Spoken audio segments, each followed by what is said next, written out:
¿Aló?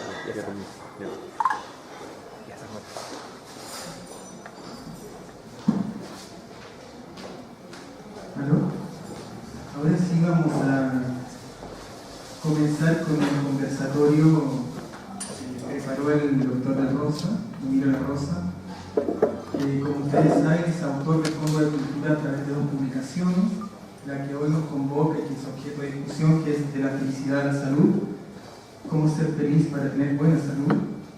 Y también otro título que no debemos olvidar, porque es igual de valioso y también importante, porque ambas obras se leen de continua, porque la interrogación sobre la felicidad aquí responde a un pensamiento en desarrollo, es un pensamiento que tiene como matriz la ciencia de la salud, pero trasciende y alcanza el problema de la felicidad. Bueno, el libro del cual hablo se llama La fabricación de nuevas patologías, también se lo recomiendo.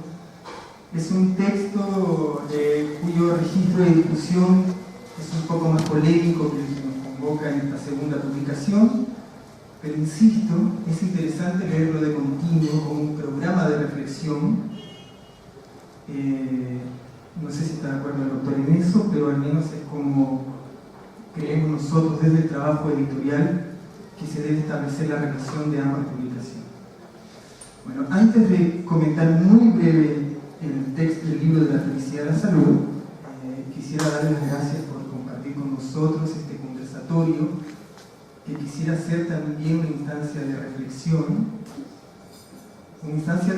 sobre un tema que se ha considerado históricamente menor la felicidad.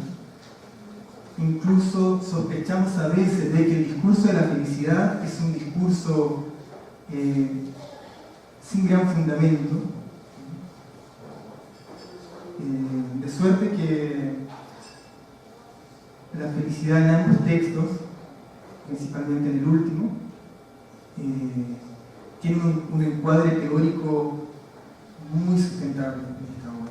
Eso también tiene que ver con la formación del doctor Emilio La Rosa, del cual voy a repasar, pero bueno, le agradezco a todos, especialmente también la presencia de la directora del Fondo de Cultura Económica, Gabriela Olivo del Alba, que nos acompaña y que hacia el final de esta jornada va a comentar también con nosotros lo que sean las reflexiones que surjan en esta instancia. Bueno, quisiera llamar la atención sobre la bajada del título de esta obra, que es ¿Cómo ser feliz para tener buena salud?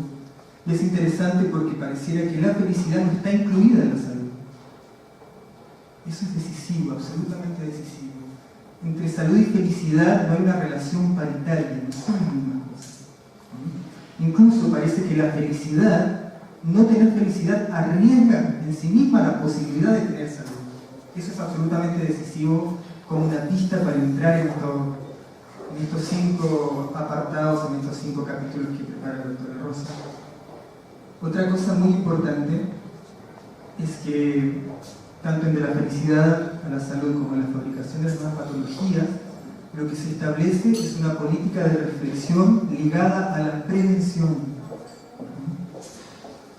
No se trata de la vida o del virus como una instancia que se debe sanar. Es por eso que el doctor, seguramente lo va a abordar hoy, habla de la felicidad como inmanencia y no la felicidad como trascendencia. Bueno, les decía que se trata de una política de la prevención, y esta política, ¿qué es lo que previene? En primer lugar, previene las nuevas circunstancias de la medicalización de la vida. Aquella idea de la vida enferma, la vida que sospechamos decanta en problemas, la vida herida, la vida desgarrada, y extrañamente los intereses corporativos tienen la solución a esa vida desgarrada, a esa vida herida. Y la solución es una práctica sistemática de medicalización. Bueno, lo que hace el doctor La Rosa es prevenir de aquello. Y previene no en un tono, digamos así, panegírico, sino que planteando la discusión. También es interesante, a propósito de defendernos de una medicalización de la vida, entender dos cosas que me parecen fundamentales en ambos libros. En primer lugar, que la felicidad trata sobre lo inevitable. Por ejemplo, la finitud del individuo. No hay otra relación con el mundo sino aquella que nos acota al mundo. No hay otra relación con el mundo, dice el doctor La Rosa, que la inmanencia, es decir, la propiedad del cuerpo en su relación con el mundo. Ahora, si ese cuerpo se llena de creencias, se llena de fe, eso está en el derecho de cada individuo. Pero lo único que resta al mundo en su relación con el individuo es el cuerpo. De suerte que vamos entendiendo por qué la medicalización de la vida se vuelve un tratamiento eficaz sobre el cuerpo y el control del cuerpo. Y ahí se vuelve decisiva la pregunta por la felicidad y se vuelve decisiva la pregunta por la inmanencia. De suerte que nos encontramos que en la pregunta de la felicidad hay una pregunta política. Y eso el doctor no lo invento, hay muchos textos que él ha escrito sobre eso y solo quería puntualizar. Así como se trata de un pensamiento sobre lo inevitable, también es un pensamiento sobre lo que no podemos eximir, por ejemplo el dolor. Hay una cita, un epígrafe con el que comienza su primer libro, el doctor, que es del filósofo Montaigne, del ensayista en realidad, que es fantástica. Dice: no mueres porque estás enfermo, mueres porque estás vivo. Creo que esa es la síntesis más clara de la relación entre inmanencia, cuerpo y defensa de la vida contra la medicalización. Y en ese debate que parece arduo, que parece complejo, está la felicidad. Ahora, adelante. La pregunta por la felicidad, como les decía de un comienzo, tiene una matriz. Y esta matriz la podemos... adelante. Los esperamos, de hecho. Decía que hay una matriz.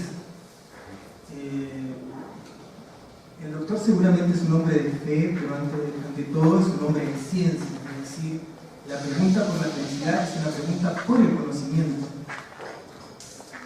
Y bueno, basta señalar que el doctor La Rosa se formó como médico en la prestigiosa Universidad de San Marcos. Luego se especializó en cardiología en universidades francesas y terminó estudiando su doctorado en la Universidad René Descartes sobre antropología y ecología social. De suerte que esas son las claves hermenéuticas con las cuales debemos acercarnos al problema de la felicidad, porque si algo no ocurre en estos libros, es que hay este abuso didáctico o un abuso falazmente pedagógico. Lo que hay aquí es poner en situación un tema que hoy se nos vuelve urgente. La pregunta que creo que responden ambos, y con esto termino, ¿por qué la felicidad ahora? Extrañamente, la felicidad se busca, pero parece que el balance de los cuestionamientos que se han hecho sobre la felicidad quedaron discontinuados hace más de un siglo. Hace más de un siglo nadie hablaba de la felicidad. Y hoy tenemos exponentes, por ejemplo, de la filosofía francesa como André Comte-Sponville, y bueno, muchos otros, y también el doctor La Rosa en español. Bueno, ya no insisto más, eran solo unas pistas para señalar por qué a fondo, por qué una editorial como a fondo le halaga tener dentro de su catálogo un pensamiento como el del doctor La Rosa.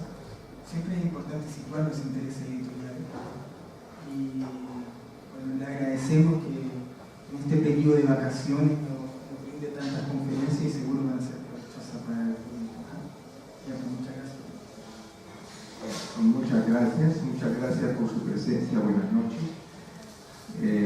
Cada una de las reflexiones de mi amigo Felipe Augusto siempre me llevan a esforzarme y pienso que cada una de esas reflexiones podría ser motivo de un tratado, porque cuando refieres a que la felicidad es hoy día una nueva, vuelve a la moda, digamos, que no se hablaba de felicidad desde hace más o menos un siglo, pues ese es el tema central de lo que yo quisiera discutir con ustedes. Es decir, la felicidad como un nuevo paradigma. Ahora bien, ¿por qué hoy en día la felicidad viene a ser una serie, una especie de referente social? Creo que hay algunas explicaciones, y esas explicaciones tienen que ver con el mundo en crisis. El mundo está en crisis no solamente de tipo moral, de valores, sino también está en crisis desde el punto de vista económico y ecológico. Como ustedes saben, lo voy a apagar porque el asiento no es un poco.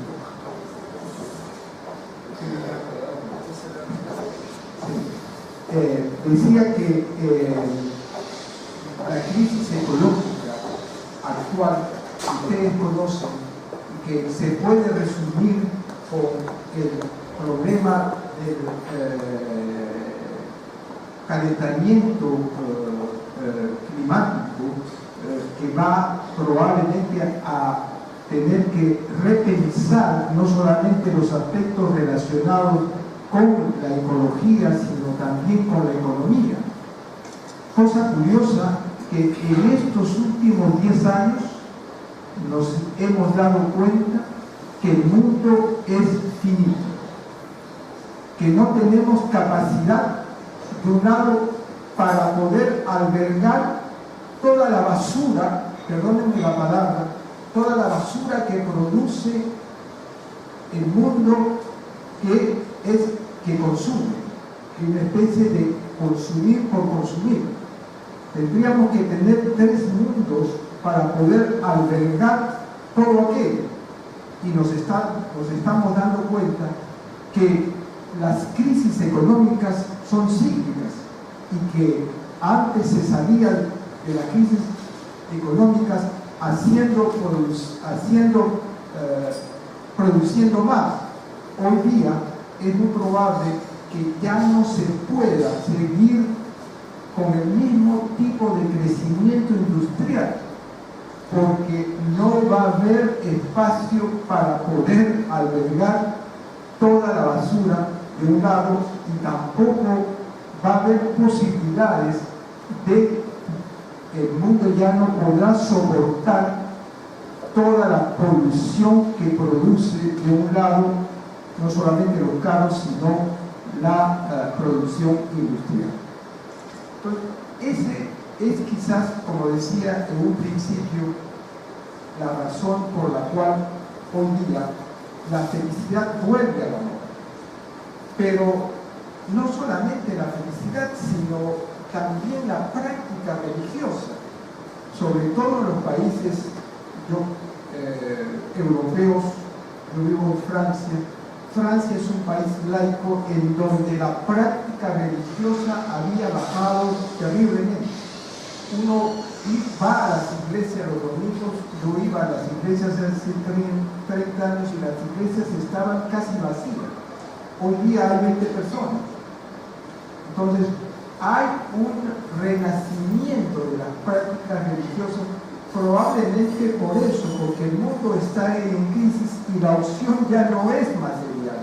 Y como decía André Malraux, que es un pensador francés, que él decía, el siglo XXI será espiritual o no será, dando a comprender que la opción que nos queda ya no es una opción puramente material, sino que tiene necesariamente que haber otro tipo de opciones, y dentro de ellas la felicidad o la búsqueda de la felicidad.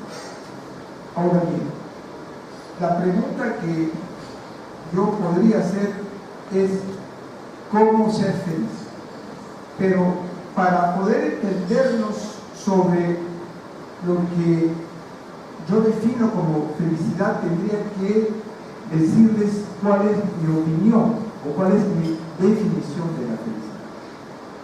Considero que la felicidad es una sensación subjetiva personal de bienestar, fundamentalmente espiritual, pero también material, porque no podemos vivir y ser felices si no tenemos lo más mínimo, y entre lo más mínimo está, por ejemplo, la alimentación. Porque si uno no tiene posibilidades de alimentarse, pues no va a ser feliz, simplemente porque no va a tener lo necesario y el cerebro no va a funcionar de una manera eficaz y va a impedir que la persona sea feliz. Ahora bien, ¿cuáles son las condiciones de la felicidad? Creo que hay, a mi entender,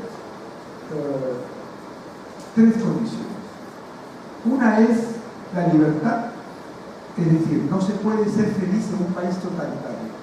No se puede ser feliz en un país donde uno no tiene las libertades básicas, donde a uno le exigen que tiene que tener un pensamiento único.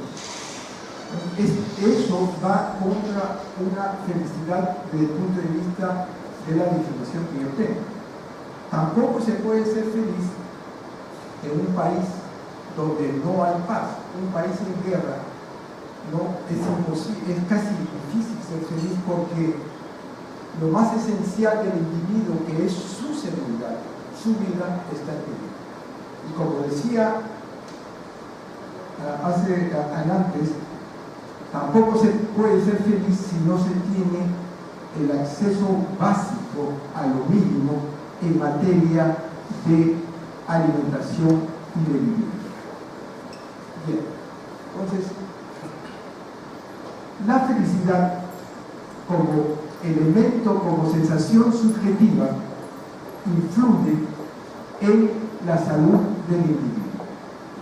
¿Por cómo influye la felicidad en la salud del individuo? Se cree que hay dos razones esenciales por las cuales la felicidad influye. Una es de que la felicidad va a disminuir el estrés. Y ustedes saben que el estrés es una de las causas fundamentales de las enfermedades crónicas. Y el otro, se cree que la felicidad estimula de alguna manera el sistema inmunitario. Y el sistema de defensa del organismo, pues, evita que la persona enferme. Esta es una de las constataciones. Ahora, me sigo preguntando cómo ser feliz. Y creo que en cada uno de nosotros existen todas las condiciones, de un lado, biológicas y psicológicas para ser feliz. ¿Me explico? ¿Cuáles son las condiciones biológicas que existen en el individuo para ser feliz? Fundamentalmente, el cerebro, se ha demostrado que el cerebro tiene capacidad de remodelarse. Esto que le estoy diciendo se llama neuroplasticidad, es decir, que los sistemas neuronales tienen una capacidad de remodelarse. ¿Y esto qué significa? Les voy a hacer un ejemplo. Supongamos que una persona ha tenido durante su infancia algunos hechos traumáticos. Esos hechos traumáticos la persona lo va a archivar en su cerebro. Y esos eventos traumáticos van a salir constantemente a la memoria. Cuando ese hecho sale nuevamente a la memoria, si en ese mismo momento usted piensa algo positivo o un hecho feliz, cuando se vuelve a archivar ese evento traumático, negativo, doloroso, se va a volver a archivar con una parte positiva de aquello que vivió usted que lo hizo feliz. Y cada vez que vuelva a la memoria ese hecho traumático, si en ese momento usted tiene la posibilidad de imaginarse algún hecho positivo, al cabo de un cierto tiempo, ese hecho traumático usted no va a olvidar el hecho doloroso, sino que cuando salga nuevamente a la conciencia ya no va a tener la misma respuesta emocional, es decir, que ya no va a haber ese sentimiento de dolor que le producía en un principio antes de hacer este mecanismo. Ahora, eso es posible gracias a este descubrimiento que se ha hecho hace unos 10 años que se llama neuroplasticidad, que no es otra cosa, como les decía en un principio, que el cerebro tiene la capacidad de remodelar o de recrear sus sistemas neuronales. Y esto permite a las personas también de poder aprender hasta su muerte. Todos nosotros tenemos la capacidad de aprender hasta la hora de nuestra muerte. El otro aspecto que tiene que ver con cómo la base psicológica tiene que ver con las emociones. Las emociones, sobre todo las emociones de miedo, son normales y nos han permitido en el transcurso de la evolución de los seres humanos de poder sobrevivir. Los seres vivientes han evolucionado y han creado capacidades que les han permitido, no ahora porque les estoy hablando hace 3 millones de años, entonces los seres vivientes en un medio hostil han creado capacidades para, uno, detectar el peligro y dos, crear las condiciones en su organismo, ya sea para correr, jugar o atacar.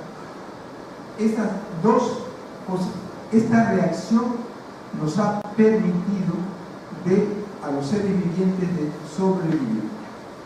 Ahora bien, esto es normal, pero en nuestra sociedad ya esto puede ser contraproducente, es decir, que estas emociones que antes, cuando en el tiempo del hombre de Neandertal o cuando el hombre vivía en la jungla amazónica, en tiempos remotos, el hombre cuando estaba frente al peligro corría o atacaba. Hoy día, frente a un peligro, el peligro ya no existe, digamos, como existía antes. El peligro ha sido reemplazado simbólicamente por todos los problemas de la vida diaria. Por ejemplo, los estudiantes, el peligro puede ser un profesor que sea muy exigente, o en la vida laboral el peligro puede ser un jefe de servicio demasiado exigente. Entonces, simbólicamente esa persona está representando lo que podría haber representado en tiempos remotos un animal salvaje que podría atacar y provocar la muerte de una persona. Eso que antes era eficaz, hoy día en sociedad no lo es. No lo es porque ya no podemos atacar ni correr. Es decir, cuando estamos frente a un profesor que nos exige, no lo vamos a atacar ni a agredir. Tampoco vamos a salir corriendo, tampoco podemos hacer eso con un jefe, con nuestro jefe. Entonces, ¿qué pasa? Pero el organismo ha reaccionado de la misma manera. Y si esta reacción es crónica, esa persona que tiene este tipo de reacción crónica va a sufrir y es muy probable que esta persona haga pues posteriormente un problema de salud. Es decir, hay una relación entre ese tipo de estrés crónico y la enfermedad.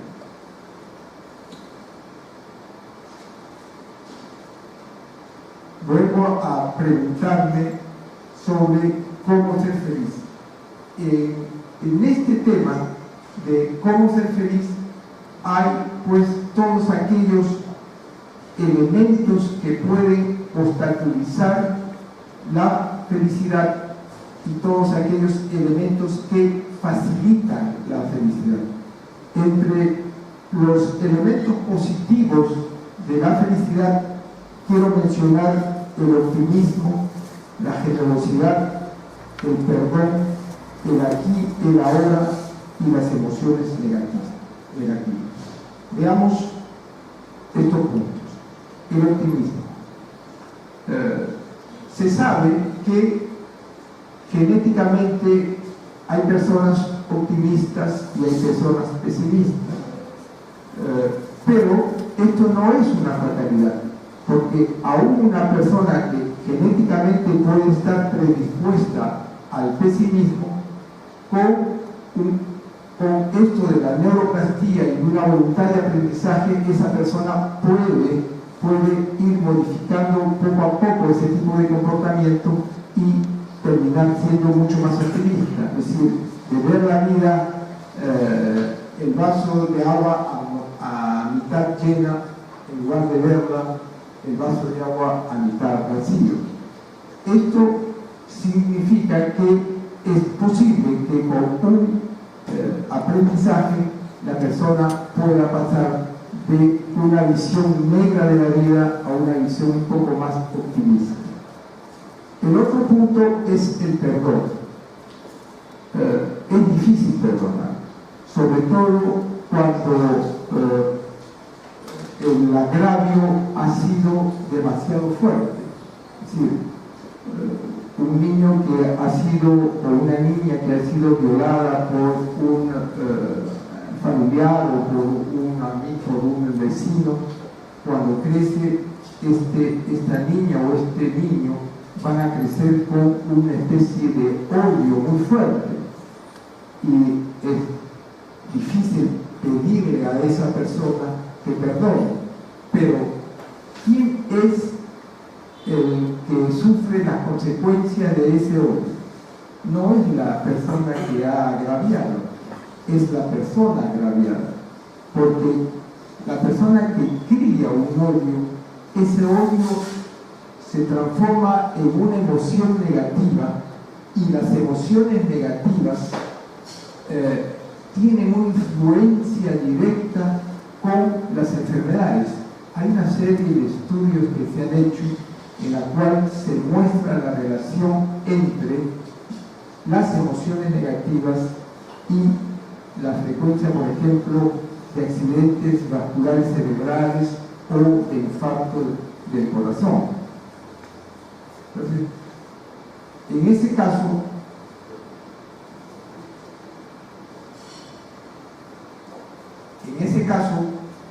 es preferible, que la persona que cría ese tipo de odio perdone, pero no es fácil perdonar,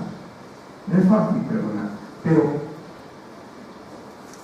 yo digo siempre a las personas que están en este tipo de problemas, tómese el tiempo que usted quiere, pero al final tiene que darse cuenta de una cosa: si usted perdona, la beneficiaria o el beneficiario va a ser usted, porque desde el momento que perdona, esa emoción negativa que ha estado ahí perenne va a desaparecer y la persona va a sentir una cierta ligereza en su alma que le va a permitir quizás ver la vida de otra manera.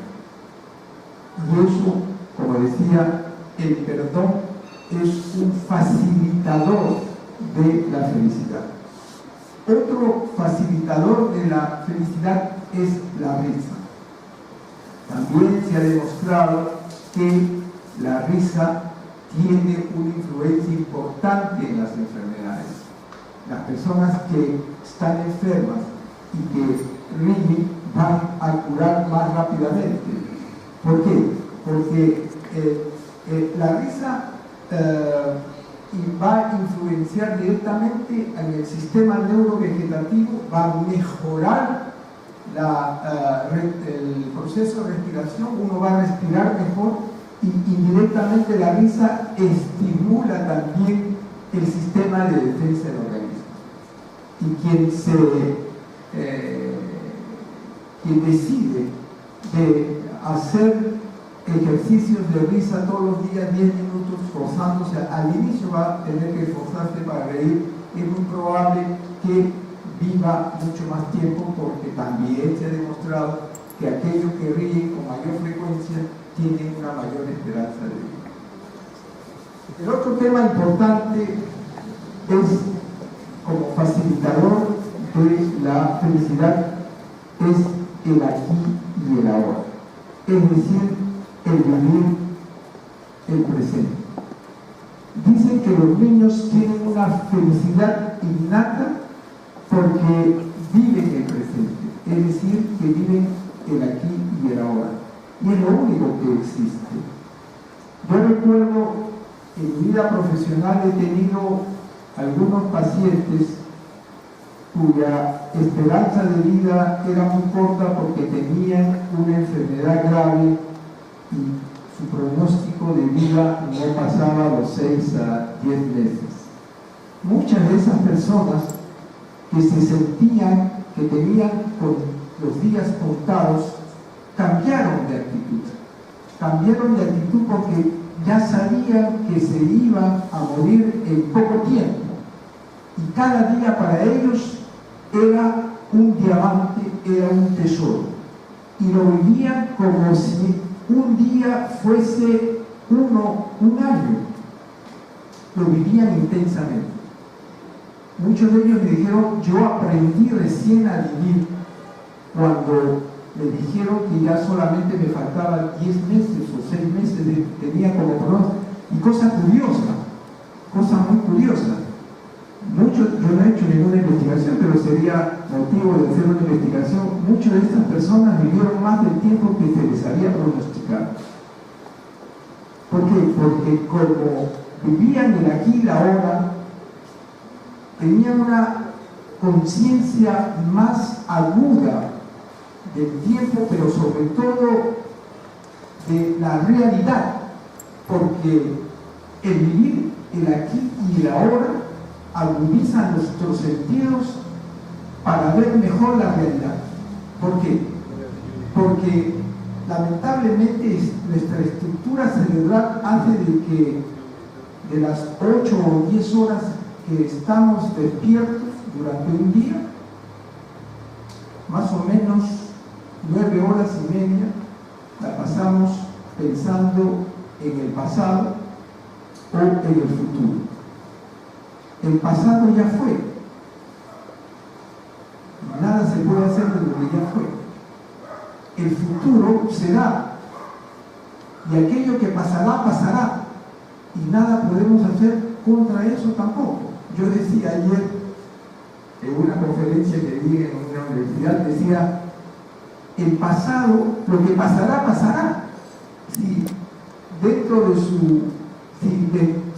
Si uno de ustedes dentro de una semana va a sacarse la lotería, así no compre un boleto, se va a sacar la lotería, porque va a encontrar el boleto botado saliendo de aquí.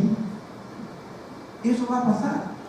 Entonces, ¿para qué preocuparse de lo futuro, de lo que va a pasar? Porque eso va a pasar, ¿no? Ahora, lamentablemente, nuestro cerebro está ocupado fundamentalmente por hechos pasados y por preocupaciones futuras, dejando muy poco tiempo al presente, al aquí y el ahora. Y si ustedes hacen un esfuerzo para vivir el aquí y el ahora, se van a dar cuenta que tienen tiempo para observar lo más simple, y es en la simplicidad de nuestra observación que eso también nos crea una sensación de felicidad. Esto me permite hablar de algo que también tiene que ver con la felicidad, pero que es un obstáculo, que son las emociones negativas. Nuestro cerebro, dentro del proceso evolutivo, nuestro cerebro ha sido creado de tal manera que archivamos con mayor fuerza todas las emociones negativas. Y las archivamos con mayor fuerza porque muchas de esas emociones negativas, como dije anteriormente, conllevaban o conllevan un peligro real o simbólico. Generalmente los peligros, muchos de ellos son simbólicos y no reales. Pero bueno, esa es otra discusión. Pero bueno, entonces les decía que las emociones negativas se archivan con mayor fuerza porque muchas de esas emociones negativas tienen que ver directa o indirectamente con situaciones de peligro, y en situaciones de peligro el individuo necesita reaccionar de manera rápida y automática, sin que la conciencia intervenga, porque si la conciencia interviene, perdemos tiempo y ese tiempo puede ser decisivo en la reacción, ¿no? Y puede comprometer nuestra vida si no reaccionamos frente a un peligro. Así fue organizado los individuos dentro del proceso evolutivo. Ahora bien, dentro del proceso civilizatorio. Ahora, esto que era benéfico resulta en el hombre, tiene su parte, digamos, negativa no benéfica, que es que las emociones negativas, como están archivadas con mucha solidez, salen frecuentemente a la conciencia, y si esas emociones negativas son dolorosas, nos hacen sufrir. Es decir, que son situaciones, eventos traumáticos, dolorosos, que sucedieron hace 30, 40 años, pero que vuelven a la memoria y tenemos la sensación que ese dolor es actual, que existe. Y eso nos obstaculiza nuestro camino hacia la felicidad. Pero, como les decía también, la buena nueva es de que a través de un ejercicio voluntario de querer transformar esas emociones negativas en positivas, se puede ir quitándole a esas emociones negativas el aspecto doloroso que tenían en un principio. El último punto que quiero tocar, que tiene mucho que ver con las emociones, y voy a hablar bajo la autoridad de mi amigo, es todo lo relacionado con la meditación. ¿Por qué? Porque la meditación es un camino que nos permite trabajar las emociones negativas y poder ser feliz. Estoy resumiendo las cosas, pero en realidad mi experiencia personal, yo llegué a la meditación hace más o menos 5 años, luego de haber comenzado a leer mucho de la filosofía budista, y yo inicié en el camino de la meditación hace más o menos 5 años. Y me ha permitido la meditación de poder trabajar todas las emociones negativas y ver sobre todo la realidad, porque el beneficio de la meditación es que nos permite, ¿cómo les puedo decir?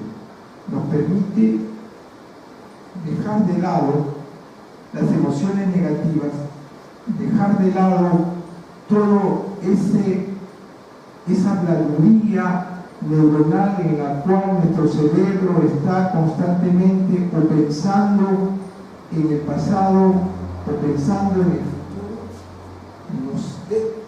La meditación permite hacerle un freno a estas dos tendencias y ver la realidad.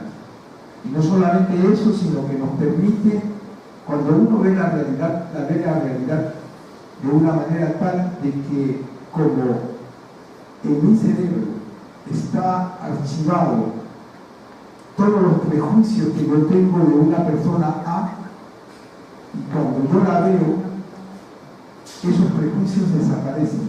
Es decir, como he podido poner esa habladuría neuronal fuera de mi conciencia en ese momento solo ve la persona sin los prejuicios. Muchas gracias.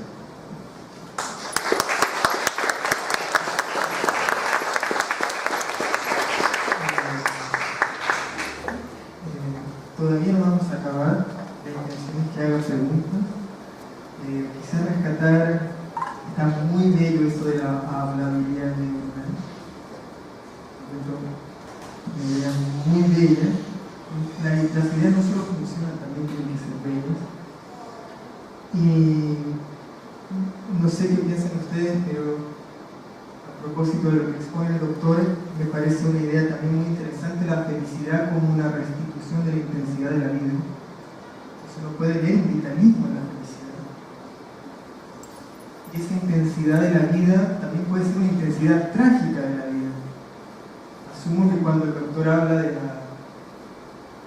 de esta conciencia superior a la cual nos invita la felicidad, porque no se es feliz como ser feliz adquiriendo una mercancía, no habría punto de comparación con la meditación como facilitador de la felicidad, sino que entendemos que es una conciencia tan clara que de algún modo desnuda la mirada y el otro aparece incluso, diría yo, no como persona, porque persona en griego significa máscara. Entonces, si la felicidad es capaz de desenmascarar al otro. Exactamente, la felicidad en ese sentido sería desenmascarar al otro, y en ese encuentro desnudo, para seguir un poco con la metáfora erótica, se produce esta intensificación en el encuentro. Es poético lo que acabas de decir. Quitar la máscara, quitarse la máscara de uno mismo, quitarse la máscara para ver con los ojos del alma. Cuando uno ve con los ojos del alma, no ve con los ojos de la conciencia. Y cuando uno no ve con los ojos de la conciencia, no ve con todo eso que está archivado en nuestra conciencia. Ve sin prejuicios, ve gratuitamente, ve con amor. Y eso de ver con amor no es otra cosa que ver aquí y ahora. Porque cuando vivimos el aquí y el ahora, pues todo lo que pasado queda fuera y todas las preocupaciones futuras quedan fuera. Es muy poético lo que tú dices, eso de quitarse la cabeza. Bueno, entonces, quisiera preguntar, sería muy importante. Porque esa es la idea, y lo pueden hacer a viva voz, porque estamos casi en familia, así que nos comprendemos y nos escuchamos. Así que, quien quiera. Es difícil, ¿verdad? Alicia, ¿quieres preguntar? De repente más que preguntar, comentar,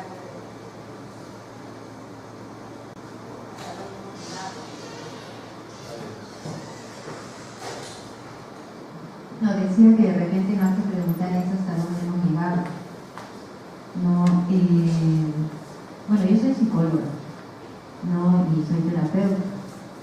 Y a lo largo del tiempo, quizás soy una terapeuta conductual cognitiva, pero de repente mirando de las otras corrientes y queriendo trabajar con las personas que han tocado mi puerta, no para tratar de que sean felices, pero de repente sin que mi enfoque diga hay que ser feliz, ¿no? Y esa apertura que tiene Emilio me permite a mí tener más sustento para poder ayudar a la gente a que Pero hoy en día podemos tener también un poco más de base, ¿no? Porque los tiempos son de integrar y no de dividir.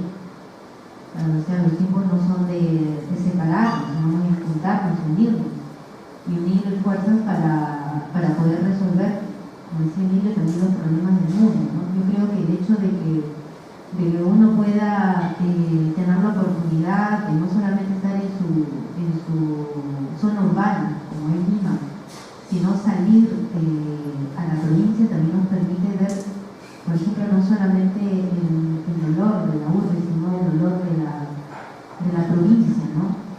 Y es más, extender cuando uno tiene otra oportunidad de poder ver otros países y ver también otros contextos, ¿no? Que nos pasa lo mismo, ¿no?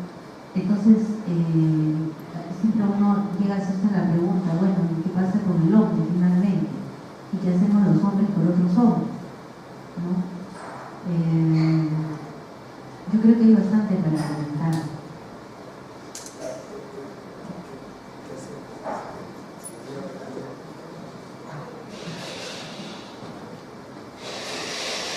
Bueno, ¿qué hacemos los hombres por otros hombres? No hacemos casi nada. Alguien debería estudiar algo de la economía de la solidaridad. Yo me he sentido más feliz cuando ayudo a los otros. Bueno, quizás sea mi educación de mí, no sé. Pero en donde yo me he sentido más feliz es cuando yo ayudo a los otros. Y esa ha sido una constante de mi vida. Yo no digo que no he tenido, como todo el mundo, dolores, sufrimientos, todo el mundo lo tiene. Todo el mundo lo tiene, siempre partiendo del hecho de que somos finitos y lamentablemente digo, nuestros seres queridos se van y causa eso mucho dolor. Solamente ese dolor, bueno, todos los hemos vivido. Entonces, pero refiriéndome a la solidaridad, y dije, alguien debería hacer un tratado de economía de la solidaridad porque se ha comprobado que la generosidad, la solidaridad, aumenta la capacidad de defensa del organismo. Y va más allá. Cuando uno da amor, cuando uno da, cuando uno tiene un gesto de generosidad o de solidaridad al otro, el organismo fabrica endorfinas. Endorfinas es un derivado opiáceo que es fabricado por el cerebro y que produce felicidad, produce una sensación de bienestar que le va a durar todo el día. A mí cuando un niño me regala con una sonrisa, ese día yo soy feliz. Como puedo ser feliz mirando una flor, o sea, cosas simples. Entonces, si mañana un candidato dice, pues yo quiero, una de mis políticas fundamentales es la solidaridad porque la solidaridad produce buena salud. Bueno, la gente se va a reír, habría que eso darle todo un basamento político, teórico, y te voy a dejar para ver qué puedes decir al respecto. Pero miren, vivir en sociedad, si la gente supiera eso, pues cuánto se puede ahorrar en materia de seguridad, en materia de salud, etcétera, etcétera, ¿no? Simplemente el hecho de que la solidaridad intraespecie puede ser útil para la persona que da en ese momento algo. O sea, ya yendo a un aspecto puramente egoísta, yo podría decir, yo doy porque yo soy el que soy feliz en ese momento.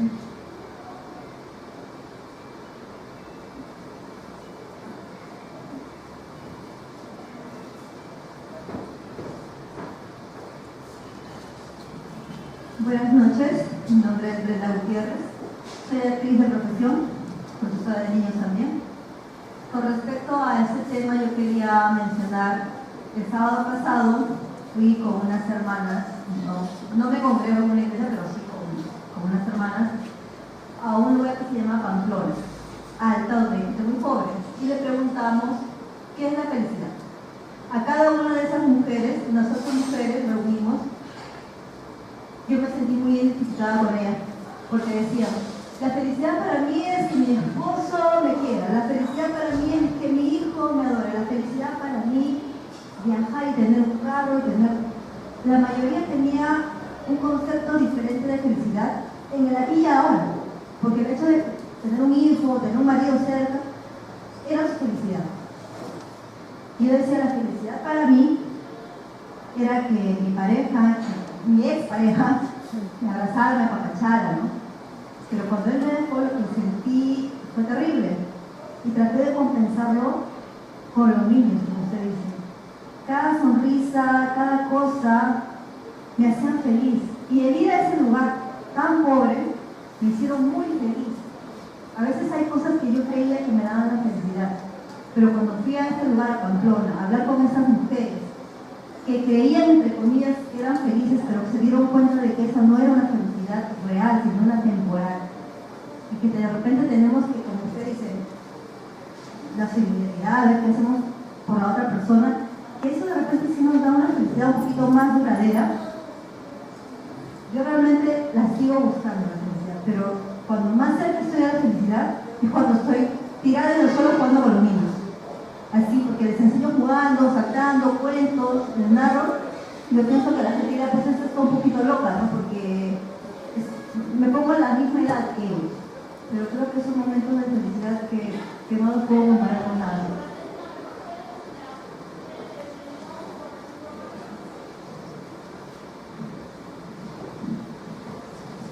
Yo diría que la felicidad está al interior de nosotros. Y es la definición que yo le he dado de la felicidad como una sensación subjetiva muy personal de bienestar, sobre todo espiritual, pero también material. Pero no busquen la felicidad fuera de usted, de nosotros, busquémosla al interior, porque al interior de cada uno de nosotros hay un diamante. Lo que pasa es que ese diamante está probablemente lleno de barro y que no lo vemos, y que probablemente con un esfuerzo personal de introspección puede salir a emerger. Ahora, creo que primero busquemos la felicidad al interior de nosotros mismos, ¿me parece? No sé, ¿qué piensa Felipe?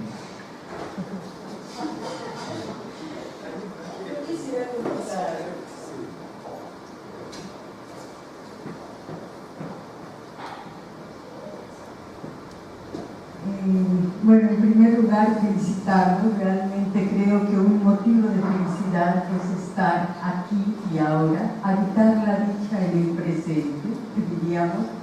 A mí me enorgullece mucho pensar que estoy llegando a este país, que me estoy incorporando al fondo como gerente, como directora, y contar con un autor de esta dimensión, de esta talla, y contar con un editor como Felipe, me parece que son motivos de orgullo y de festejar esta felicidad que hoy, aquí y ahora me habita. Hace unos días que nos reunimos, doctor, y hablábamos de la felicidad, de la salud, y eso tiene que ver con lo que comentabas hace un momento, de cómo en ocasiones delegamos en otros la responsabilidad que tenemos sobre nuestro propio cuerpo, sobre nuestro propio ser, para mantenerlo sano, y también delegamos en el otro, en la pareja, en los hijos, en el padre, en la madre, en el amigo, nuestra felicidad. Si me trata bien, si me quiere, si me apapacha, soy feliz. Si no me quiere, si no me apapacha lo suficiente, soy infeliz. Y delegamos esta responsabilidad que entiendo tendría que ser única y exclusivamente nuestra en principio. Y esto de la solidaridad también tiene que ver con ello. Yo recordaba, mientras usted hablaba, un documental sobre Octavio Paz, donde se llama El lenguaje de los árboles. Octavio Paz habla todo el tiempo a cámara. Habla mucho, en gran medida, curiosamente, de su experiencia en la India, porque él fue embajador de México varios años en ese país, o algunos años. Y hablaba de que el amor, en gran medida, es cuando uno deja de engolosinarse con el otro y decide mirar con el otro a otro más. Y creo que eso tiene que ver también con la solidaridad que usted mencionaba y que, bueno, finalmente es lo que nos haría a ser felices, ¿no? Tomar conciencia, uno del aquí y de la ahora, y de que el otro, la otredad en el otro, en el que nos reconocemos, existe.